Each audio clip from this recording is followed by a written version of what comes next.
There it goes. Okay. I've definitely got to get my computer looked at. That's why the videos have been so few and far between. However, I'm Janelle, and I'm back quickly. Alright. UFC 119. Gotta send a shout out to my only friend on MMA Linker, which is a site called MMA Linker. You can see all kinds of fights pretty much the day after they happen, and people put them up there for free. You just have to be a member, and you're free to register. And my only friend, Young Jones, told me about this fight, or else I didn't even know UFC 19. They really didn't promote it. The names weren't too big.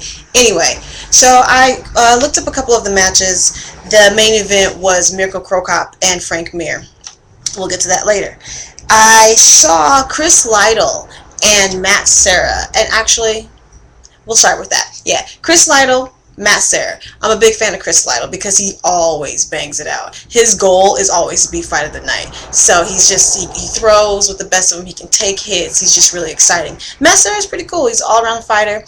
He's not necessarily like my guy for some reason, but I don't have anything against him. It's just, no connection, I guess. And anyway, so they started off and they were banging from the jump.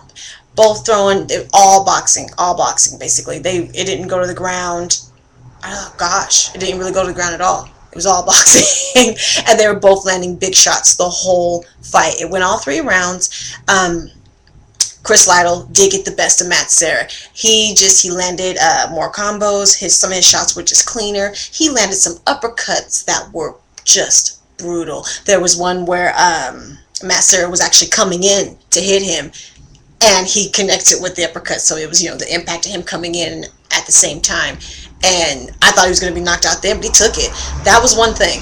Matt Serra can take a hit, because he took a lot of them, so I kind of gained some respect for him, because I've actually never seen him get hit that many times. When he lost to my boy GSP, he out-wrestled him. GSP out-wrestled him and ground and pounded him. He didn't really hit him. Chris Lytle was tagging his ass the whole match. So, good fight. Chris Lytle won. Melvin Gillard and Jeremy Stevens. Boring fight. It was long. It was all 3 rounds, but it felt like 5 rounds because it was just so stagnant. And it was boring for me. I'm not a big fan of Melvin. He's on a 3-fight winning streak, including this fight. However, I'm not a fan of his. He's let me down too many times. He looks like he can fight. He's in great shape, and he's, just looks aggressive, and he's always aggressive and overzealous, and he usually gets caught by someone else who's more patient. Jeremy Stevens is pretty good, but he actually looked kind of bad in this fight too. It was boring. The fans were booing from about the middle of the first round throughout the entire rest of the match. It was a split decision. Melvin won, although it could have went the other way and it wouldn't have mattered. It was that close. It was just, they both did nothing. No damage. When they said it was Melvin, the fans booed. And I think they would have booed if they said Jeremy too. It was that kind of fight. Alright, next. Ryan Bader and Little Nogueira. And it's so funny because I was just talking to someone the other day, and I was like, dude, pretty sure Nogueira has a little brother, but you just never see him. Here he is, Little Nogueira. His name starts with an A, and I'm not going to try to pronounce it because I can't. Alright, but his brother, Antonio Minotauro Nogueira, I can say his whole name because he is one of my favorite fighters. I just truly respect him. Just a fan, So anyway, this fight comes out, and I thought this fight was pretty exciting. Bader was one of the Ultimate Fighter winners, and he's in great shape, thick guy, throws bombs, his ground and pound is pretty nasty. The fight was pretty much stand-up the whole time, where Little Nogueira differs from Big Nogueira is that they're both, I know they said that Little Nogueira was a black belt in judo, or jiu-jitsu, but he really didn't use it at all. The 2 times he got put on the ground, he didn't really, Big Nogueira, he's going for submissions, this and that and the other. Sometimes he'll even pull guard. He's all over it. Little Nogueira, not so much. He really wanted to box him out, and that he did. Eventually, he opened him up. When it got to the 3rd round, he was pretty much winning the 3rd round until Bader took him down again. And ground and pound him a little bit, held him down, just kind of left that lasting impression. The first time Bader took him down is when he seriously I think is kind of when he won the fight, really, because the ground and pound was vicious. He came down with this right that actually bounced Nogueira's head off the mat, like it was brutal. It was some serious ground and pound. So, good fight. I actually would have liked to see another round.